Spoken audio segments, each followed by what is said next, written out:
အားလုံးပဲမင်္ဂလာပါဒီကနေ့ဒီချက်ကပဲမြစ်ပြုတ်လေးစားမှာဖြစ်ပါတယ်ပဲမြစ်ကိုအင်္ဂလိပ်လို bean sprout လို့လည်းခေါ်ပါတယ်ဥရဒူလိုလည်း sprout လို့လည်းခေါ်ပါတယ်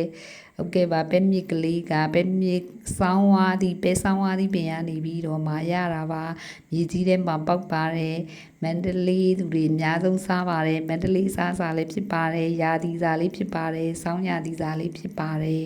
အဲ့တော့မန္တလေးသူတွေကပဲမြစ်ကိုပြုတ်ပြီးတော့လဲစားကြတယ်စီနယ်စားလေးနဲ့တုပ်ပြီးစားတယ်ပဲမြစ်အုံလူစမ်းလေးလှုပ်စားတယ်ပဲမြစ်ထမင်းလေးလှုပ်စားတယ်ပဲမြစ်ထမင်းလို့ဘာလို့ခေါ်တာတော့ဆိုရင်ထမင်းထဲမှာပါတယ်အစာပလာလေးတွေပေါင်ရင်ပစ္စည်းလေးတွေကုန်ထည့်ပြီးစားရတဲ့အတွက်ပဲမြစ်ထမင်းလို့ခေါ်တာဖြစ်ပါတယ်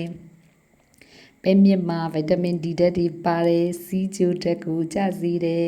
ကယ်လ်ဆီယမ်ဓာတ်တွေလည်းရှိပါတယ်များစွာပါဝင်ပါတယ်အယိုးပွားတဲ့ယောဂတွေကိုကာကွယ်ပေးပါတယ်ကိုယ်ခံအားစနစ်ကိုကောင်းမွန်စေတယ်ပဲမြစ်မှာအဆီမပါတဲ့အတွက်ဝေးချတဲ့သူတွေလည်းစားလို့ရပါတယ်အများကြီးတော့စားလို့မရပါဘူးเนาะတန်စီးလွန်ပြီးပေါ့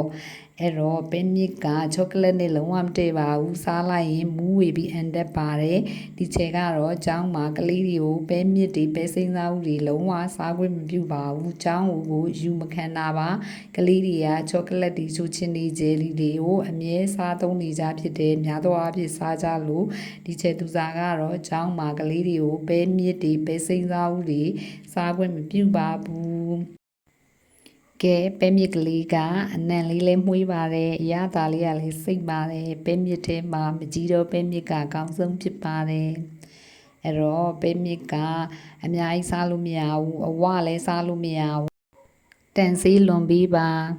ဒီချက်သူစားဗီဒီယိုလေးကိုဆုံးအောင်ကြည့်ပေးတဲ့အတွက်ကျေးဇူးတင်ပါတယ် Thanks for watching my video see you next video